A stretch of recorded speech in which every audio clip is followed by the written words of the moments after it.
everyone, Scott Hansen here from NFL Red Zone. I hope you're checking out 1 hour of 5-Yard Rush, one of the best podcasts on NFL football in the UK.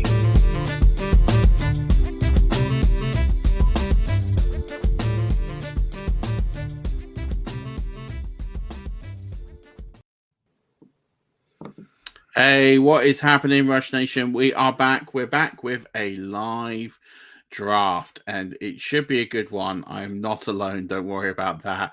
I have brought an amazing friend with me who I got to see last weekend at the Scott Fishbowl Live, and someone who has created a lot of content in this space, but has switched to a golf involving a smaller ball and a hole. So I'll let people work out what that is. In the meantime, it is my great buddy who has had some phenomenal wins over the years, giving us lots of betting content. It's Jack Humphrey. Welcome back to 5-Yard Rush. How are you, my friend? I'm good, thanks, Murf. Thank you for having me back on. I think this is my 4th or 5th time on this, so yeah, I'm honoured to be back. Yeah, I mean they used to do like match like hat trick balls when on a few shows, didn't they, back in the old days? But no, don't have the budget anymore, unfortunately, for that. But but anyway, if I had something, I certainly would. But you've joined me for a mock draft, which is great. We're going to do 1 QB PPR. We do have 1 spot remaining, which I'm just sort of waiting. Or we're going to wait about 2 minutes, and if not, we'll just have it with a ghost, and so be it. We got 11 people. I'm pretty happy either way. Just before we get started, what is new with you, buddy? You've got a bit of a year, and you seem to have come out the other side of that happy, healthy, and in a really, really good spot from when I saw you, and lots of people commented the same on Saturday as well. Yeah, a bit of a rough year. I had some personal things going on in my life. Probably done what a lot of people do. I turned to something, which was alcohol. I was drinking way too much. But I think a lot of people do that when they're going through a lot of mental health problems. And I just got to a point towards the end of the year. I mean, I told you this on Saturday at the Scott Fishbowl Live draft. I got to a point at the end of the year where I just kind of had enough of how my life was going. I'm quite a strong-minded person anyway. I think you know that, Murf. Yeah, 100%. So it took. It's hard to me as well because mental health. Like I never used to really think it was a thing. Especially, I never thought it could happen to me until it did, and then when it did, as I said, I turned to drink, and I got towards the end of last year, realised that I had a problem, stopped drinking entirely. I just went cold turkey on it. I just stopped drinking, and I haven't drunk for 7 months now. And I mean, you saw me on Saturday. I was drinking Corona Zeros. Quite happily to have a couple of Corona Zeros now, but. I've just turned my life around.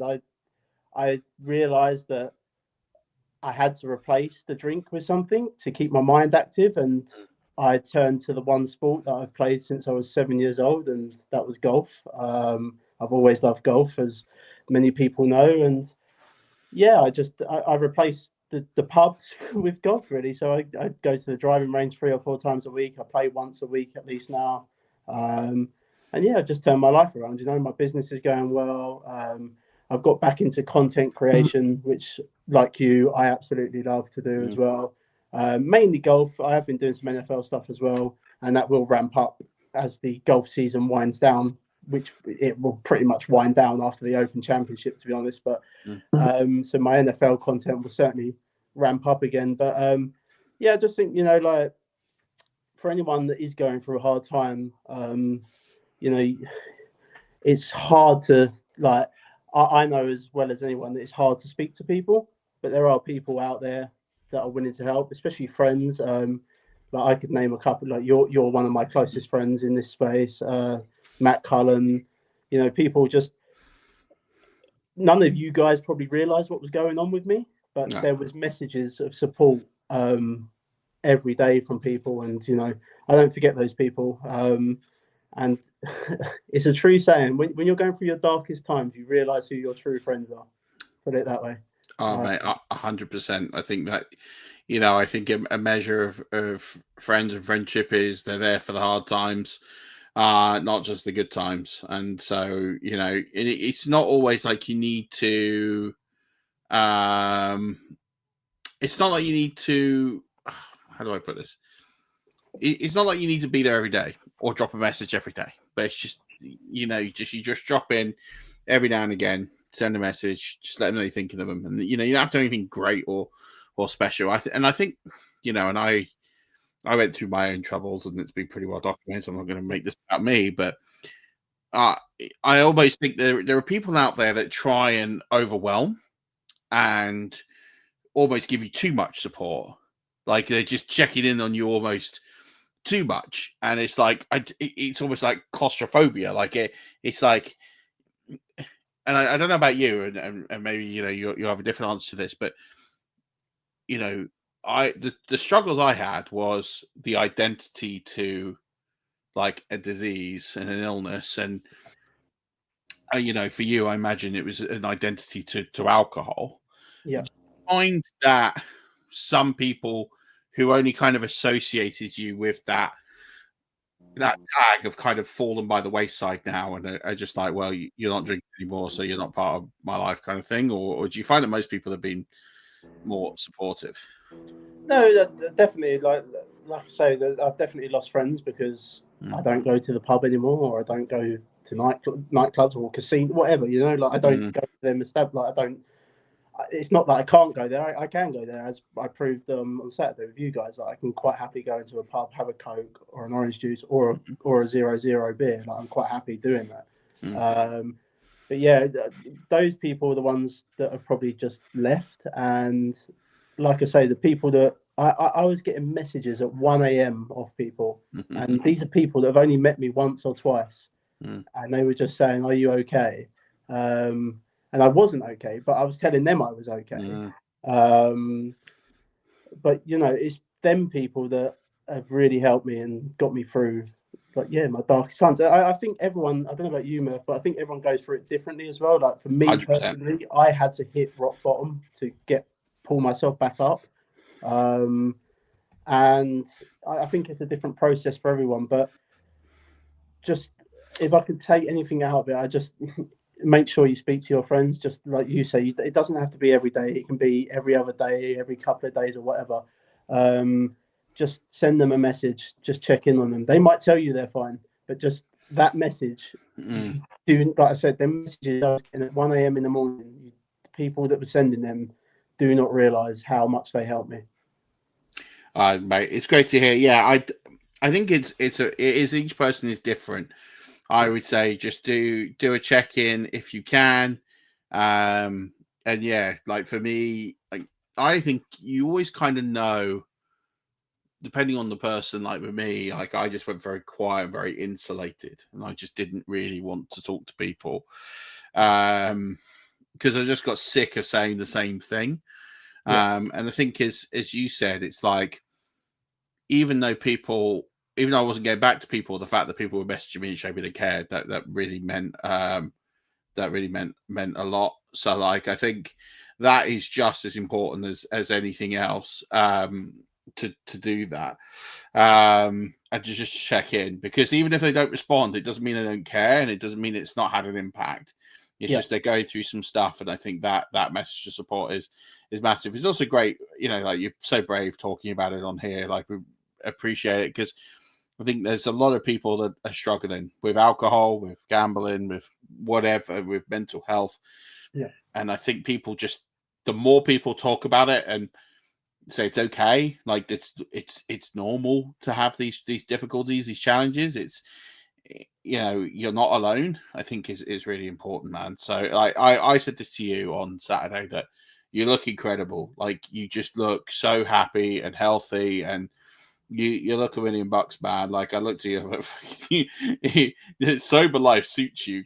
you are looking absolute like top, man. Like you look amazing.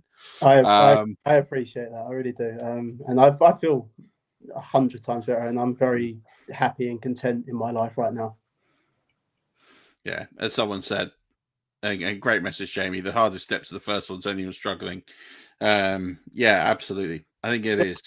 I'll tell you what. Just before I know you want to jump into the draft quickly. No, we're good. I saw a quote the other day, and it just never rung so true.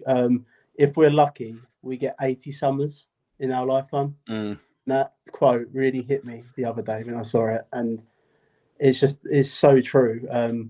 We have to enjoy life while we're here, and enjoy it and enjoy every moment. There's going to be hard times. There will be hard times for everyone. Everyone goes through hard times, but we do have to enjoy life and enjoy it with family and friends. That's the best way, and doing what we love to do, content creation and watching sports and things, just everything we love to do.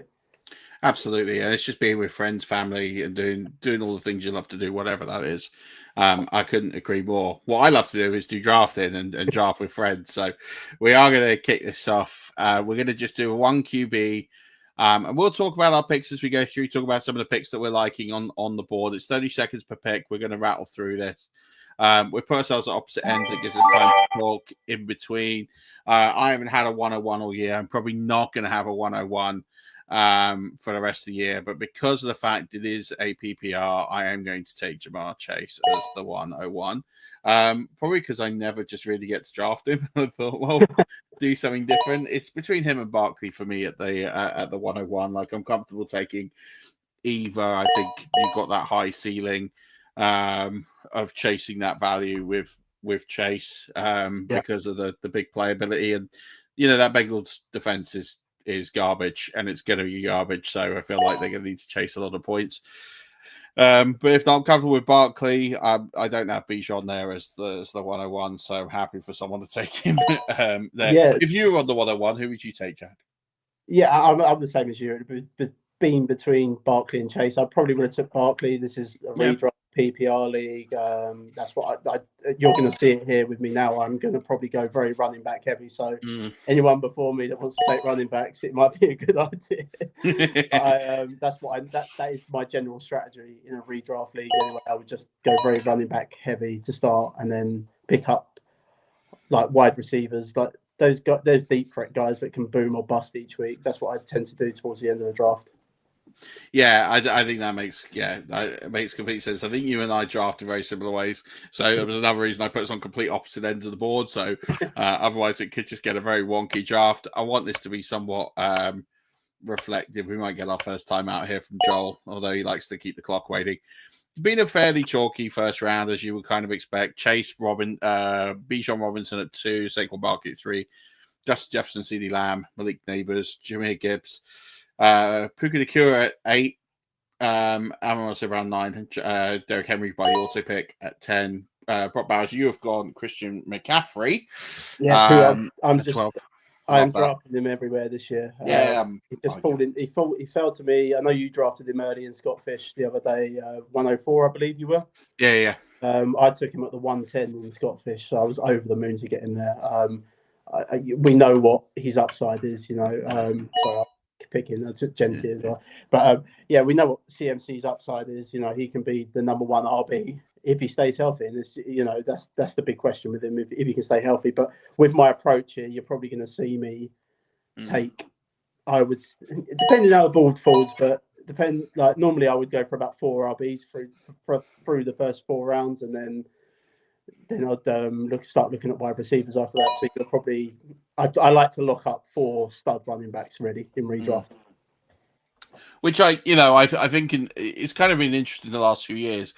I actually think the position is much deeper this year than it has been in previous years. So I kind of look at this and think, yeah, I get it.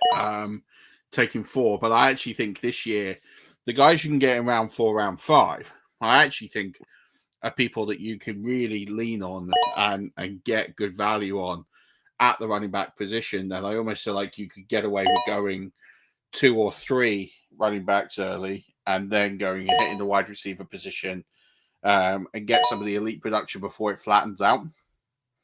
Yeah, no, you could. That's the fun part about drafting, right? You can certainly go any other way. Of course. I'm just going to adopt an approach that has always sort of worked for me. I love it. It definitely does for me as well. And And I just take gambles on those deeper threat wide receivers that that have them boom bust weeks, and that may be because I play a lot of daily fantasy as well. That might be a bias that comes into it, because that's what you tend to do in daily fantasy. You take the guys that have the potential to boom or bust each week at the wide receiver position. But that's kind of how I approach redraft as well, to be honest. Yeah, no, that makes complete sense. I'll rattle through round 2 once I've made my my picks here. I love the Niners this year as well. If they can stay healthy, they've got a very easy, favourable schedule. I know we had this conversation the other day. I offended you saying that they played the NFC South and the AFC South on their schedule. So the rest of the NFC South is absolutely toilet. But the Buccaneers will be a tough game. But the other three are absolutely terrible. Like didn't offend me by saying that. I said on here the other day that I think actually it was Bob Lugman that said it, not me. So he said that it's the worst division in football, and I can't really disagree. Yeah, I'm going to turn these noises off. No, I can't disagree with that. I'll rattle through round 2. Jack started round 2 with Ashton Jeanty, as he said. Then got Lab McConkey, Brian Thomas Jr., Nico Collins, Devon Achan, AJ Brown, Lamar Jackson versus quarterback off the board. Drake London, Bucky Irving. We had a little RB run here of Bucky Irving, Jonathan Taylor, Josh Jacobs, and then over to me at the 212. I took Kyron Williams. Lots to talk about Kyron Williams and dropping because he had over 400 touches last year, and this whole history trend of 400 touch players don't do it the following year. And I go, yeah, I mean that's fair. But, I just think some running backs are different to others. And I think if there's any, you could buy that history trend as much as you like. It's from the same people that say don't draft running backs over the age of 28. And that isn't really panning out for people. I then went and took Josh Allen as a second QB off the board at 3-1. I was hesitating over somebody else, but I decided to gamble and see how the board would fall. I just feel like at 4-12, the top 4 quarterbacks as it's panned out would go. And then it's then I'm punting QB. So it's either take my QB 1 or punt the position. And I thought, well, he's fallen to me at 3-1. I'll take it here. If he'd gone in the second round, I wouldn't have been that disappointed. I'd have gone in a different direction. So it's fine for me to take him there. I've probably gone early there on Kenneth Walker, but I don't think you have. I think the Seahawks are going to run it down people's throats this year with their new OC, head coach, etc. I love what they're doing at the running back position this year. That Charbonnet very late, often in drafts as well at the minute. So. Yeah, I do like him. I do like Kenneth Walker. I took him in Scott Fishbowl. You got 3. I think I don't have any problem taking him where you've taken him. I look at who has gone in that round. I'm taking Ken Walker over James Cook. I'm worried about the James Cook touchdown efficiency. I'm taking him over Breece Hall. I just don't really want part of the Jets this year. I probably would take him over Chase Brown. I think that's a personal preference. I don't think I have as strong an argument to take Walker over Breece Hall. Breece Hall, I think, is getting impacted by Justin Fields. Yeah. That offense struggles to put up points. So for me, I'm definitely having Ken Walker over both those players. Chase Brown, I have him over them. But if someone said to me, I'm pounding the table for Chase Brown, I can't argue it. He's on a better offense. I get it. I think the only thing I'm worried about with Chase Brown is, again, the same reason I took Chase at 101. I think the offense is it's going to be behind so much. The game script's going to go against Chase Brown. I think it's my only concern on him. But, I see the way it's going. The player I was contemplating at 3-1 has gone off the board, and that was Alvin Kamara. Okay. I really aggressively ranked Alvin Kamara last year. People didn't like him. But that Saints offense is so bad. Yeah. There isn't anyone on that team that is worth having other than him and Chris Olave. So it's just volume town. I'm like, yeah, he could get hurt. People are like, yeah, the wheels are going to come off. And I'm like, that's totally fair. But I just don't see it the way other people do, that I think that as long as he's fit, he'll be fine. I'm having a look at what we got here. This is where we start to get to a bit of a weak Not part. after Rushy Rice after the news. No, I know, but I knew that anyway. In my ranks in the early season, I put a 4 to 5 game penalty on him with the injury and his suspension. So what that might pivot me to do is I might just go Worthy on the grounds of if Worthy starts the season well, he might just hold on and Rice could just be a bit of an afterthought. So 4th round went Tyreek Hill, Hampton, Mike Evans, Chuba Hubbard, Alvin Kamara. Great pick, Aaron. Alvin Kamara at 4-5. I do like that. George Kittle, Isaiah Pacheco, Joe Burrow, Marvin Harrison, Garrett Wilson, DJ Moore at 4-11. I think that's great value for DJ Moore. I know Jim Coventry was on the show a couple of weeks ago and saying how good he is. Yeah. And saying he never finishes outside sort of the top 15 wide receivers. I think I got him in the 5th round of Scott Fish, actually, DJ Moore. Yeah. He's gone wide receiver 20 in this draft, which I feel is phenomenal value. Yeah. There. So I have no qualms with DJ Moore at wide receiver 20. I think he easily makes that return for you there. And then, Joe Mixon, I took at 4-12. Just because I think for me, there was 2 running backs kind of there, him and James Conner. James Conner's injury health was slightly worse than Joe Mixon's. So that's why I punted that way. And then Xavier Worthy, as I've talked about. I think we're now into this range of the draft where it kind of just gets cooking for people.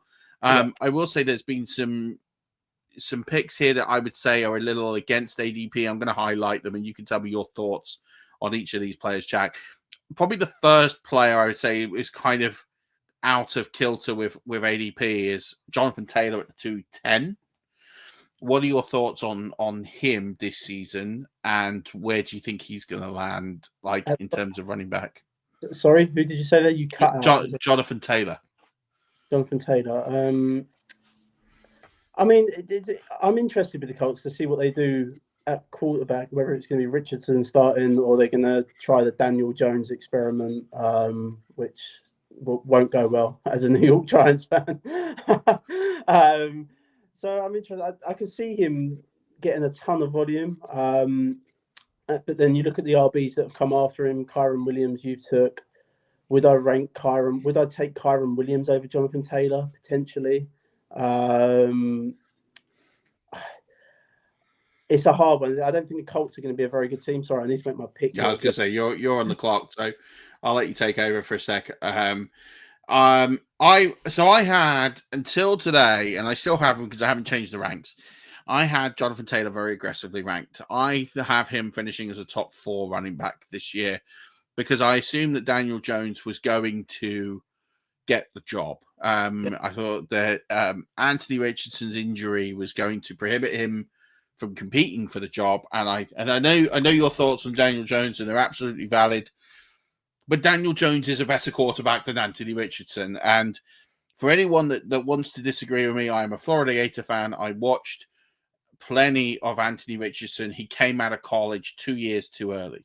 He was a very, very raw prospect, and the NFL is not the place to come and finish your learning. It's the place that you develop, but you don't come in to get ready to play in the pros. You have to be pro ready. He was not pro ready.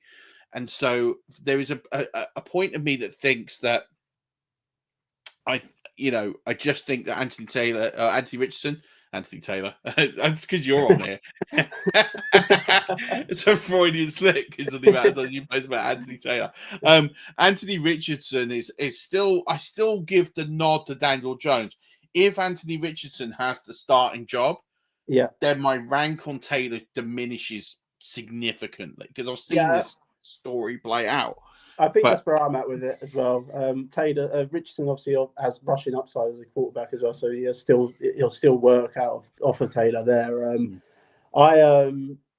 I'm going to be drafting Taylor early, especially as early as you've got him ranked, I want Daniel Jones under center.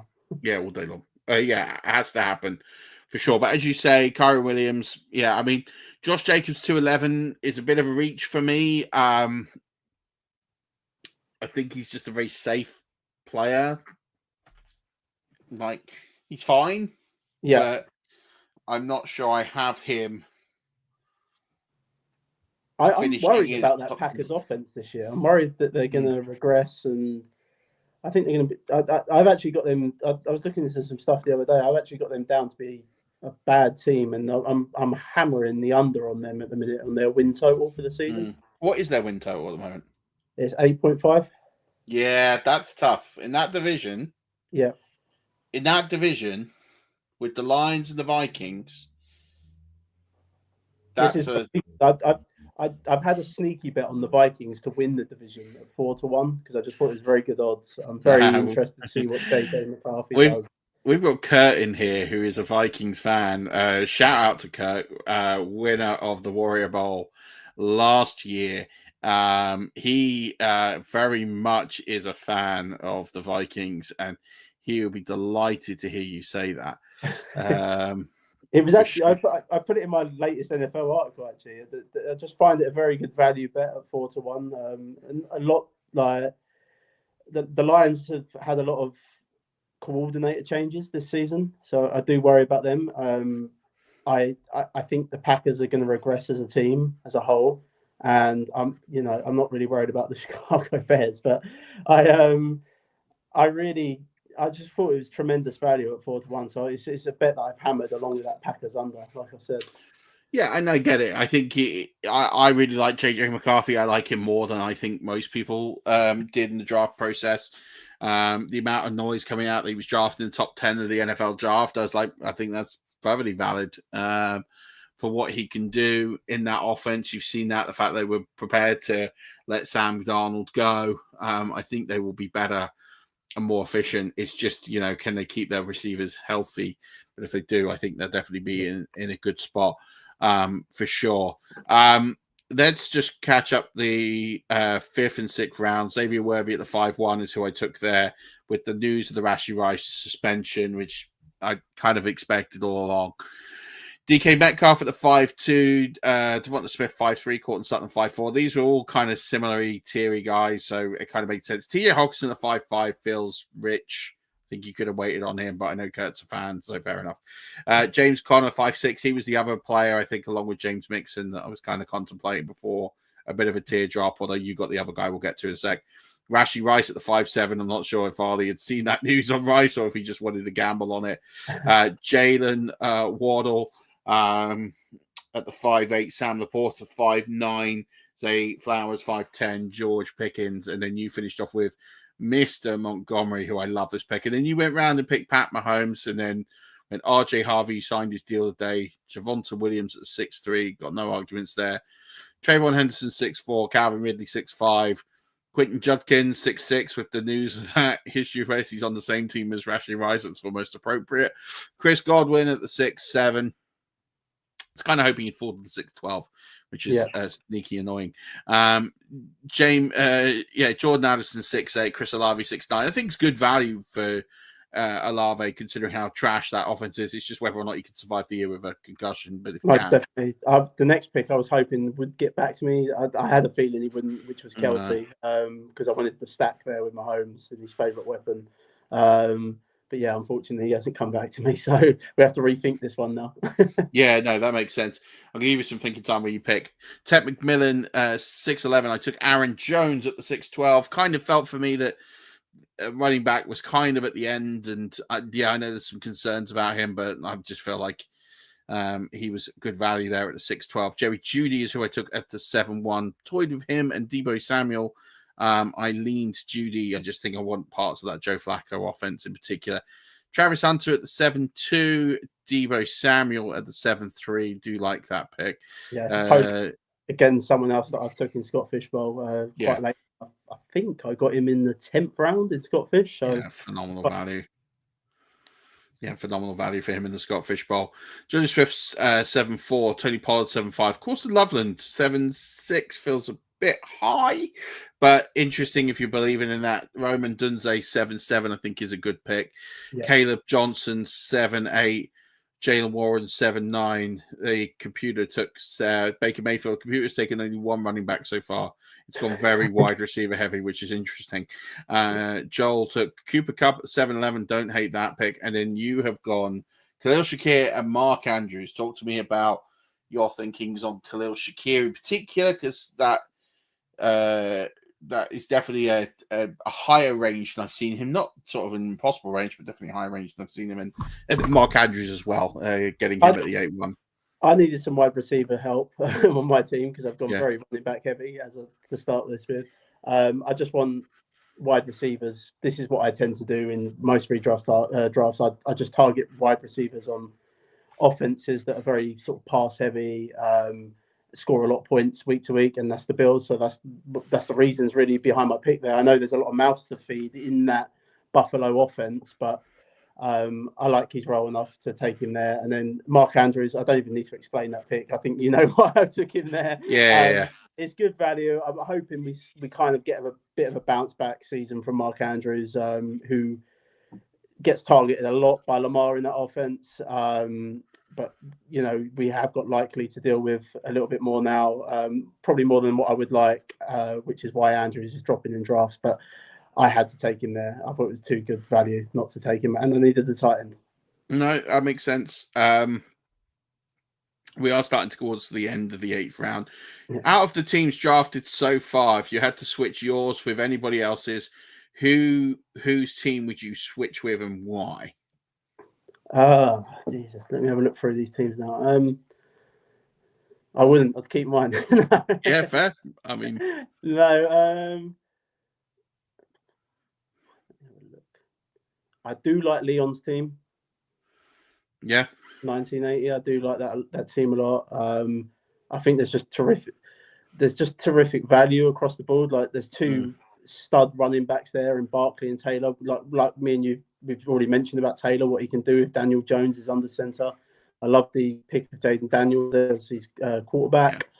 Yeah. We know what he can do in the NFL. Garrett Wilson, obviously on the Jets. That's going to be interesting to see what happens with Fields there.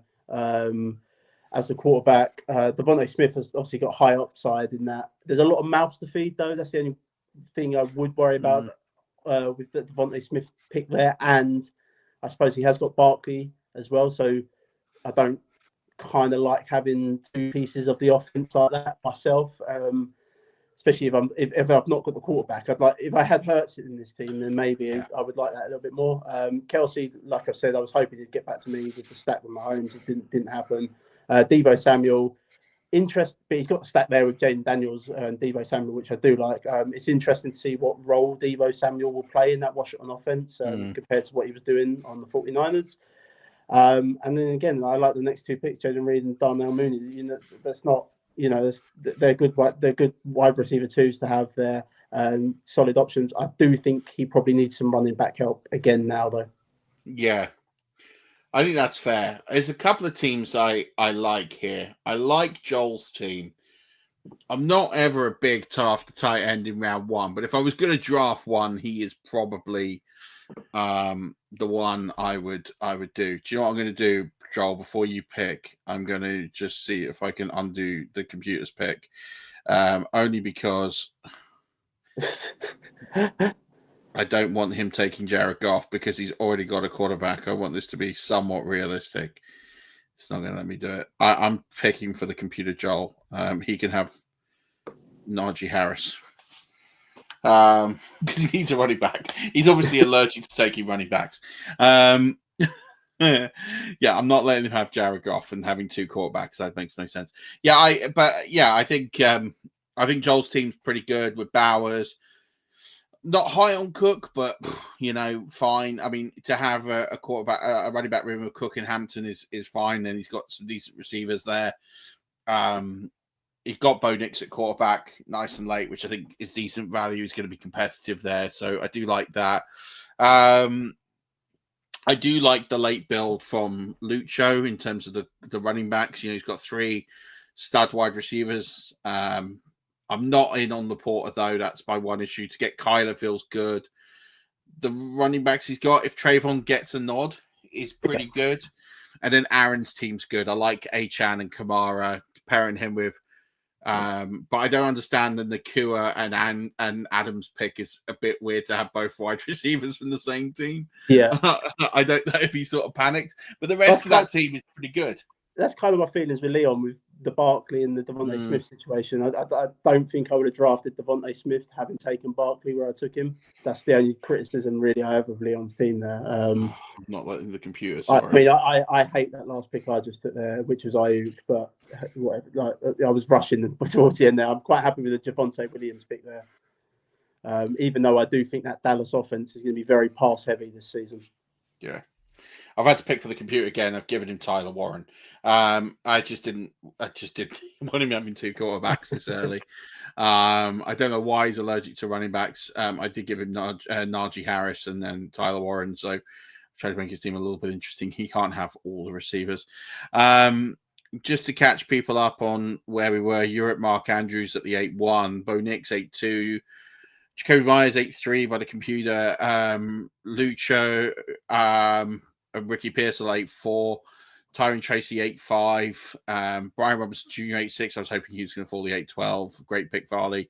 Travis Etienne was the other player I was looking at. So Trayvon did well at 8-7. Diggs at 8-8. And these guys are slightly sort of above ADP, but I love reaching for them in the 8th round. I think it's perfect. Diggs at the 8-8 could be absolutely anything. Ramondre Stevenson at the 8-9. I am a little concerned he's not going to hold on to that job. Jaden Reed, the 8-10, just feels like one of those picks that's a little bit in trouble. I am a little concerned by it. But there we are. And then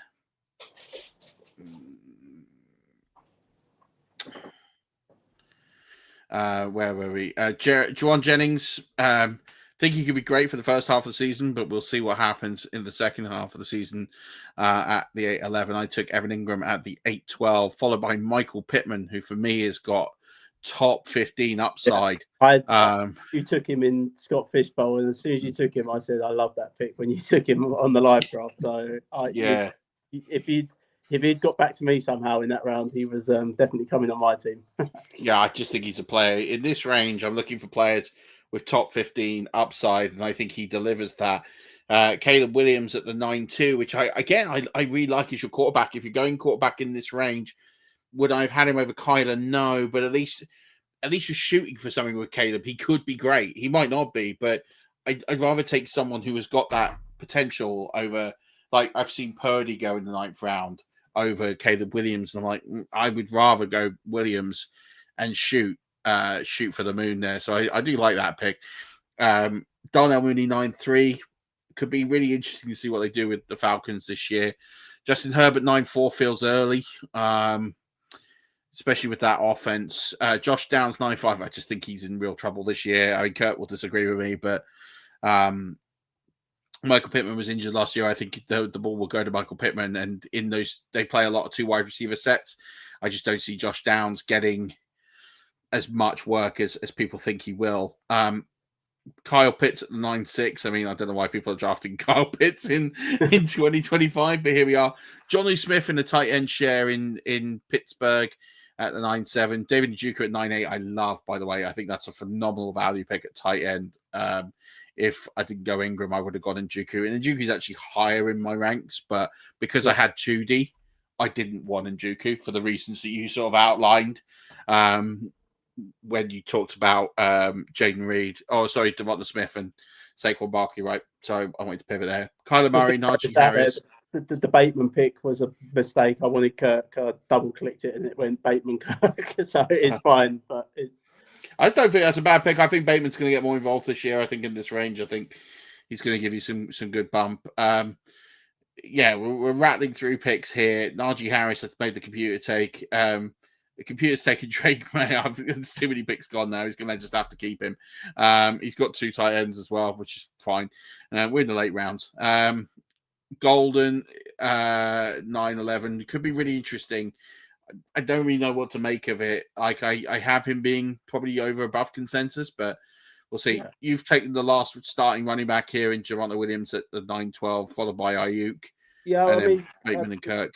Like I said with the Javonte Williams, I mean, he's certainly going to get the work in that Dallas offense, but I do think that Dallas offense is going to be very, very pass heavy this season. I don't know. I've got the running backs there to have a bit of a nightmare in my projections this season. I don't know about you, Murf, but he's the starter, so I just took the volume guy at the end of the day.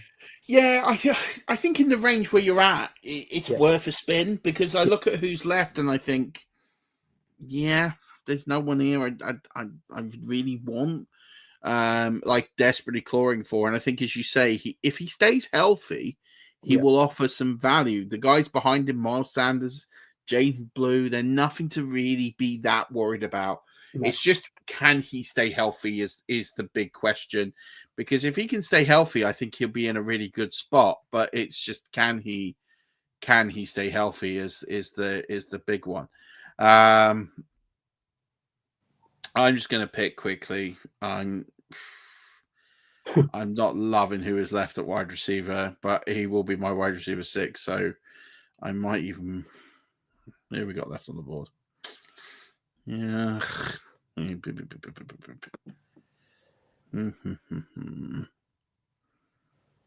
just having a quick look. When you have to scroll this far down, probably not great. I don't want to take. See, Tillman, I would probably take, but I already have a receiver. It's auto pick me. Who did it auto pick me? DJ Stroud.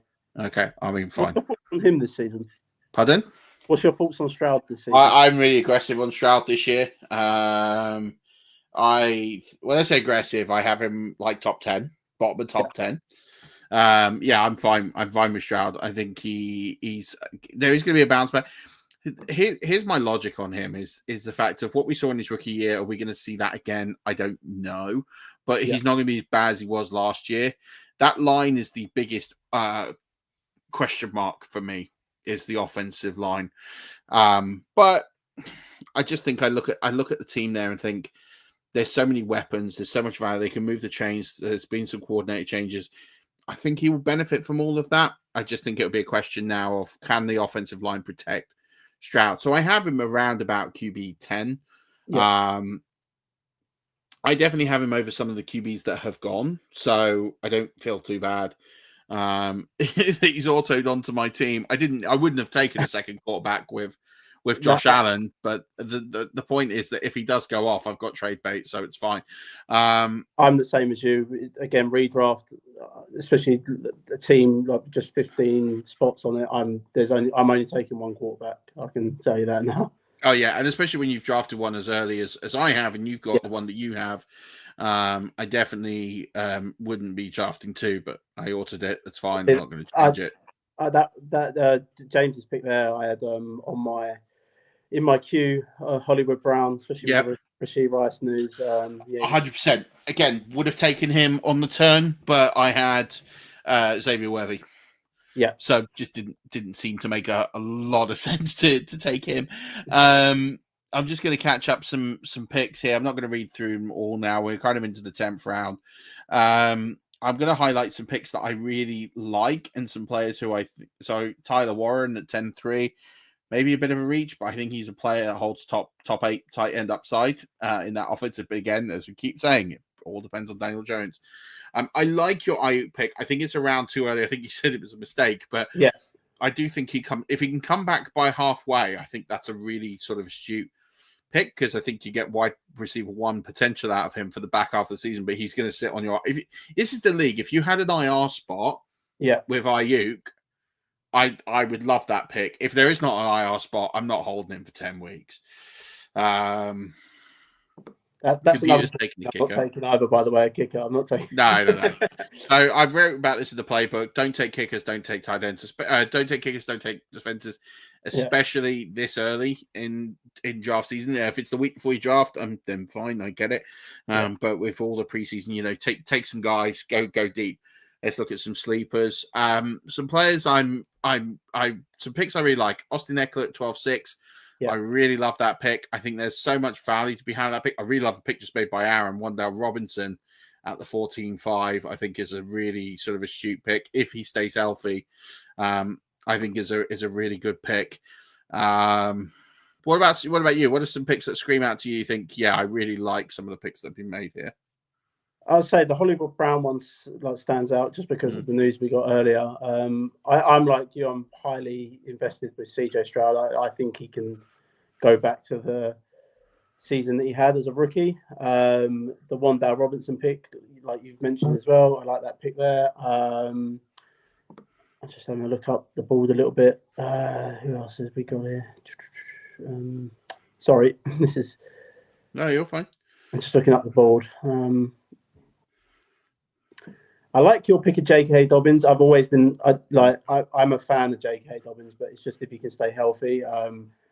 They brought him in for a reason, and I do think he's going to still work on Harvey myself. And yeah, again, same as you, I like the Eckler pick. There's a lot of upside with Eckler. You know, he's the pass catching back in that backfield as well. So there's a lot of that upside with Eckler. Yeah, I really think so. I think there's a lot of upside there. Taking him, it's just prompting me to pick. So sorry, I'm just having a look myself. So I'm probably going to take who I was going to take last time, and Quentin Johnston. And I look at who's left, and there's no more. Pardon? I like the Johnston pick, especially with the news that we got. Yeah, the news we got earlier feels like a value. And then I would never normally do this, but I'm going to do it. I'm going to just bet on the other half of the Cleveland Browns backfield. Yeah. And take Dylan Sampson. It's the last pick of the draft for me. I'm going to have to cut someone at the start of the season anyway for kickers and defenses. So yeah. I now hold the backfield if Judkins hasn't signed a contract. So really then he's not with the team if that situation continues to go downhill. So when I first heard it, it didn't look like it was going to be a thing. Mm-hmm. But it sounds like the more stuff that's coming out that it really could be. And so, yeah, give me the whole backfield that's behind him. And then I'm bound to end up with the starter, and then I can cut the other one for a kicker or a tie. That's kind of my logic with that pick. Final picks coming in now. You went Nick Chubb. Talk to me about your thoughts on Nick Chubb. You know, Mixon is getting older. I know, like Chubb is very, very injury prone. Mixon's getting older. He's a bit banged up already. It's just a flyer down there again. Like so, these last two picks for me are just complete and utter flyers. I'm like you. If it's clear that Nick Chubb is not going to be healthy to start the season, or he may not even make the team, who knows?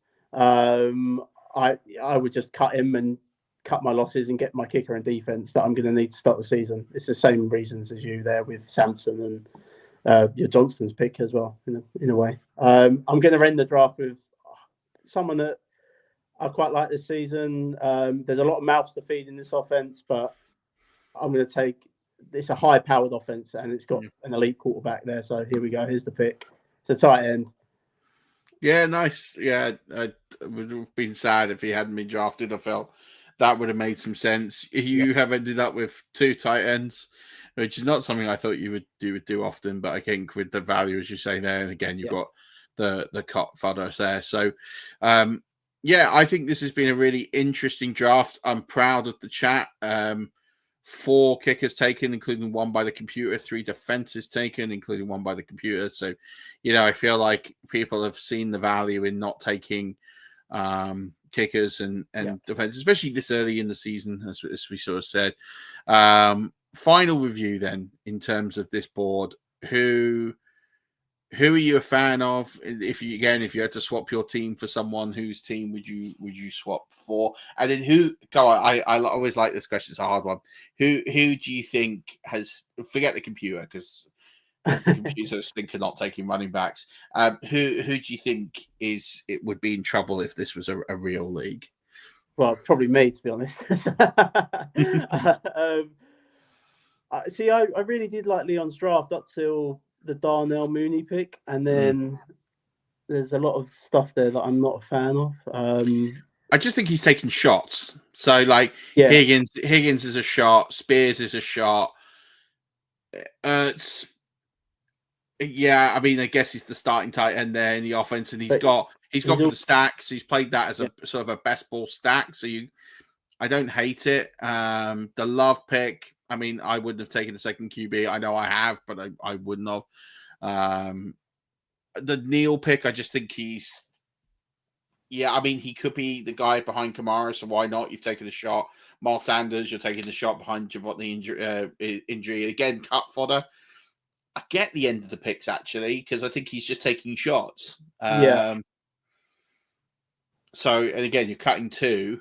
So, I think you could. I just think because you already had Kelsey, the Ertz pick is the one I'd be like, yeah. The Ertz is the only pick there I kind of not really. And I think Higgins is a bit high, but I don't hate it. Yeah, I'm just going through the teams now. I mean, I love your pick. There's a lot of. I mean, me and you draft so similar. We do. Like Pittman and Shaheed. I mean, again, Shaheed's another guy that I've got in my Scott Fishbowl team. Same, I love the Dobbins pick. I already explained that. Ford, you've just literally locked up the Cleveland backfield, which I get. I like the Johnson's pick. Is that can be boom or bust. We've already mentioned about Stroud.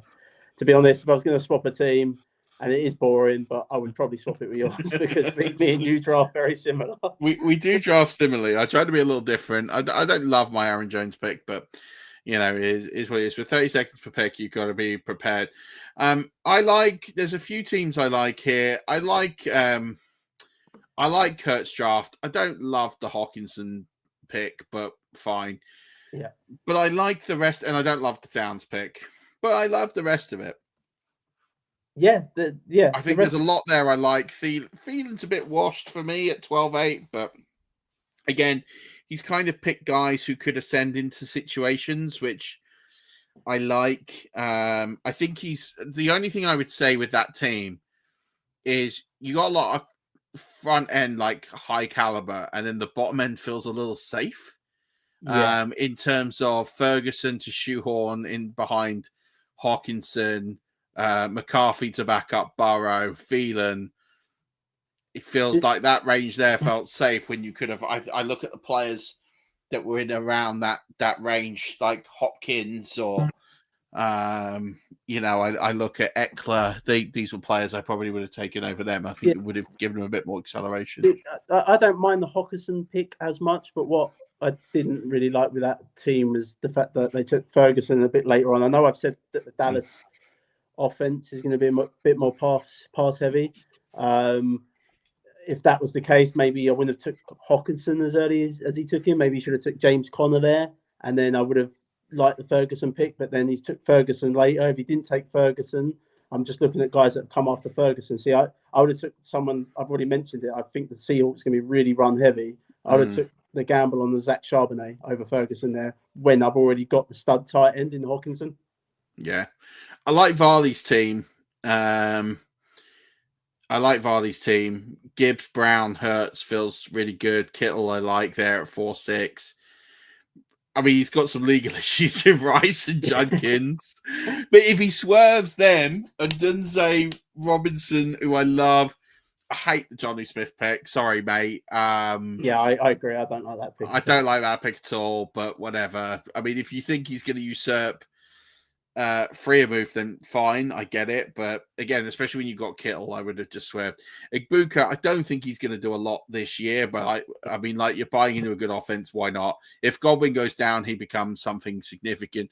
The White pick again, if Irving gets injured, could be decent. Eckler, I love. Brown, I guess, to cover your Rice pick, and then I mean you've gone kicker and defense. I mean, makes sense. I mean, I wouldn't, but I'm not going to kill anyone who does that. And Aaron's draft was good. Before the season, you don't. Yeah, if he's done this a week before the season, then it's fine. Yeah.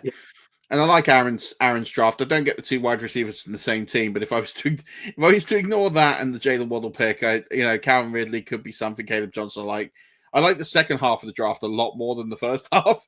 Like, I really like Robinson. If you're going to take a shot on a wide receiver in round 15, I think you could do worse than Dobbs. I don't think it's going to happen for him, but with round 15, there's a cuttable guy. Like, if I had to pick a shot of who was left, he's a pretty good one. I like the Palmer pick. I think he could be something there.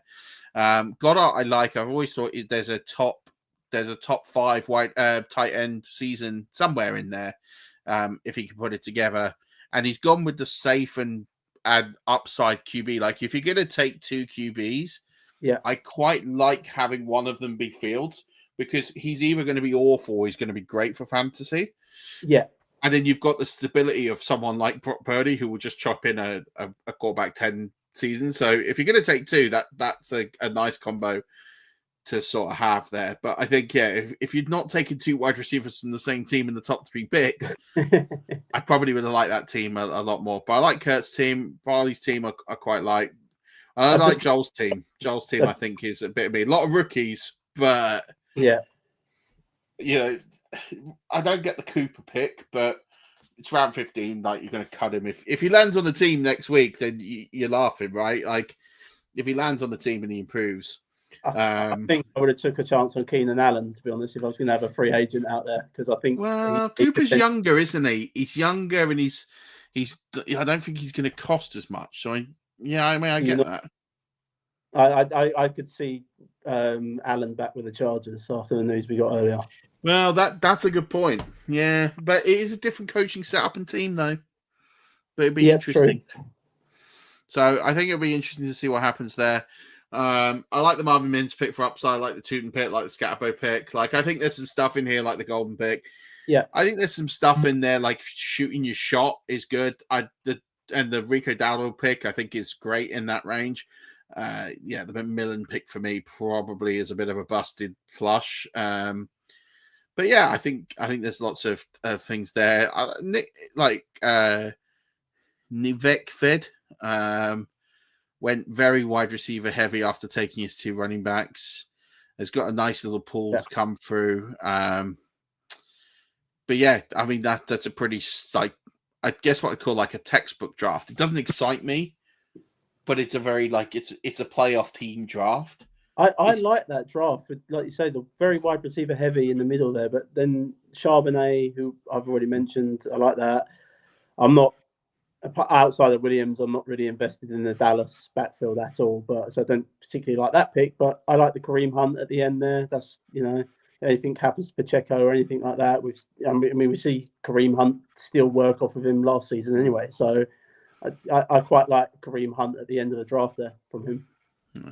Trable's draft is interesting because it kind of starts really well. Like, first six rounds, I'm all over it, right? Neighbors, Jackson, McLaurin, Pacheco, Connor, Godwin. Yeah. Like, I think it's phenomenal to start. Loveland in 7 feels a reach, but if you think he's the guy, fine. Yeah. Etienne at 8, I love, because I think he's the start and they run the wheels off. And then it all goes a little weird. Pitts at 9, don't get. Goff at 10, don't get.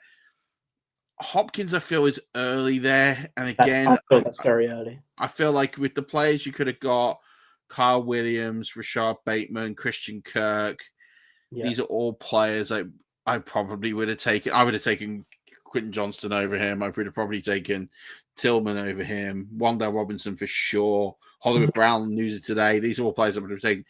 Freiermuth, I think, is a terrible pick. Like, sorry, mate, but I don't like that. Same with Roschon. I don't love that pick either. Like, I don't even think he's the second back on that team. Yeah.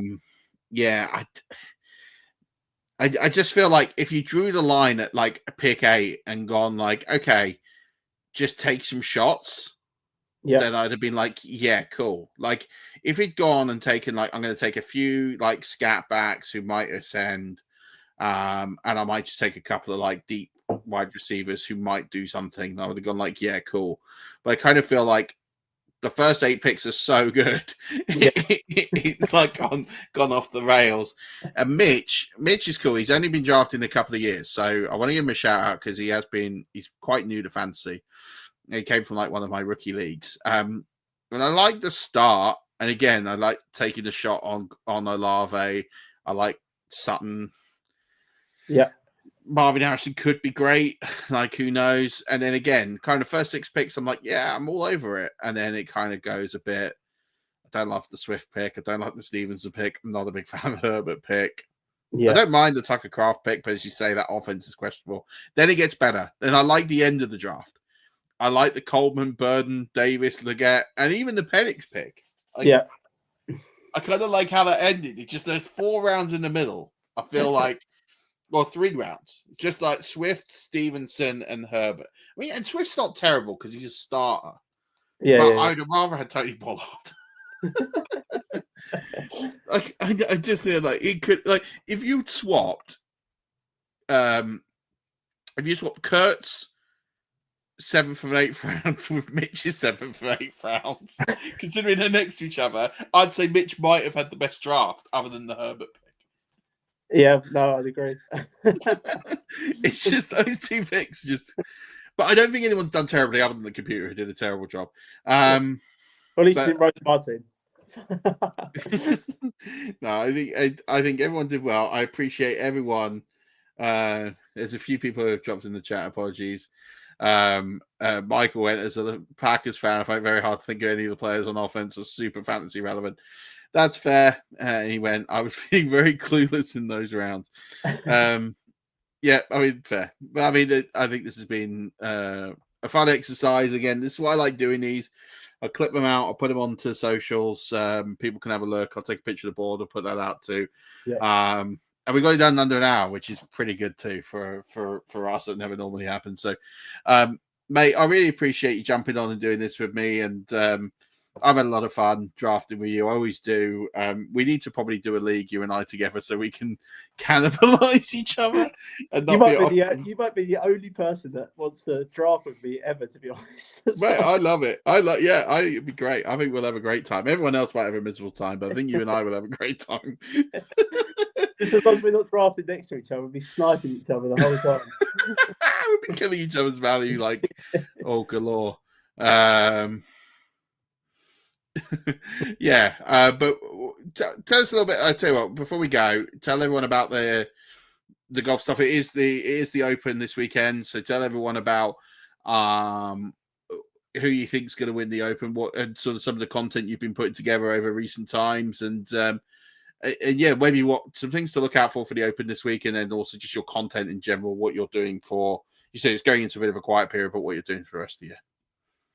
Yeah, so I mean, I've already put up my betting spreadsheet, which is just NFL depth charts. I track all the injuries through the season. What I'm going to be doing into it is pulling my projections into it, and then trying to identify which is what I've mentioned a few of the offenses tonight, what I think they're going to do this season, like the Seahawks and the Cowboys, for example. But I'm going to try and identify who's going to be run heavy to start the season, who I think will be run heavy. But I'm going to try and pull that into the betting sheet so people can start using the betting sheet to make their own picks. Unfortunately, the bets that I do make for those anytime touchdown bets, you have to be very quick. Like I've explained this situation to people before, but I have notifications on from Schefter. As soon as an injury happens, I look straight on the betting sites, try and find the anytime touchdown values or the two touchdowns. I find it works better with running backs, as I've mentioned before with it. But you can find more of that. You can find more details within my sheet and how to use the sheet. But yeah, I'm updating that daily at the minute. I write a newsletter every week for golf. So my newsletter is completely free. It's on Substack. If you want to sign up to that, it's completely free to sign up. I just preview the golf course that the PGA Tour are playing on that week. I look at some stats that I'm using when I'm building my models for golf, and then I explain my betting picks on it, basically. So that's completely free, but there's also going to be NFL content come out. I want to be able to do a weekly NFL newsletter as well. As I said, the golf season after this week will kind of calm down a bit. It's still going to go ahead a little bit, like 3 or 4 more weeks before we get to the playoffs there, but it does calm down quite a lot after the Open, as you can imagine. And for the Open, Murf, I think Rory's going to win it. I've been told that he can't play in the wind, even though he's from Northern Ireland, which just baffles me. But whatever. I think we end the golf season how we started it, with Rory winning another major. I'm very confident that he's going to do it. He played well today. He finished 1 under. It just come up on my phone actually. So he's there or thereabouts at the minute. Unfortunately, you might get bigger odds on him. I only got him at 7-1 before the Open started, so you might get better in-play odds now. I would have a look myself after this, but yeah, he's the one I think is going to win it. And but yeah, that's where you can find all my work. I'm on Twitter at JH4DomeMedia. Come over there if you like a laugh. I do tweet some funny stuff every now and then. You do. And then there's all my content there as well. Like I say, all my content's completely free. And the only thing I ask is people just retweet it, because I do it for love. And, to be fair, like me and you had this chat the other day. Content as well as playing golf has really helped me over the last sort of 7 months with my mental health. So. Yeah, definitely do that. Subscribe to Jack's work. Subscribe to the newsletter. Share the love. Really, really important thing to do. He's putting out great work. I am no expert on golf, although I will take the field over Rory any day of the week and twice on Sunday. I am actually really secretly hoping for Justin Rose to win this week. I think he had a great Masters. He shot bogey-free today, 69. Yeah, he had a good round. So he was 2 under par today. So. Yeah, and bogey-free as well, which I think is great. I think I just remember watching Justin Rose as an amateur when he was 17, and he won. He went quite close. When he finished 4th, I think, overall on the leaderboard. He had a really good tournament. That famous shot of him playing video. Sorry, he plays the golf ball off the wall. Which is just typical Link stuff. But it's he in his famous red sweater. I think that was like 99. Yeah, it was pre-2000s for sure, because Yeah. he's in his 40s now. So, 97, 98 maybe. It wasn't 99, because 99 was Jean van der Velde. Yes. No, you're Again, right. another one I'll never forget is Jean van der Velde throwing 6 shots away on the final hole. Yes, you're right. and then I think Callaway, was it Callaway? I can't remember. Don't hold me to this. I think it was someone like Callaway who... they gave him. I think they offered him like 75 grand if he could play the 18th at Carnoustie in under 13 shots with just his putter, and he did. He shot a 12. Oh my God. Oh wow! I think he'd rather have the claret jug, but yeah. Yeah, well, but he threw that away in spectacular fashion. The one that stands out for me is 2009 when Tom Watson, at 59 years old, went to a playoff with Stuart Sink, and Stuart Sink unfortunately beat him. I mean, I was going to say most unpopular winner of all time.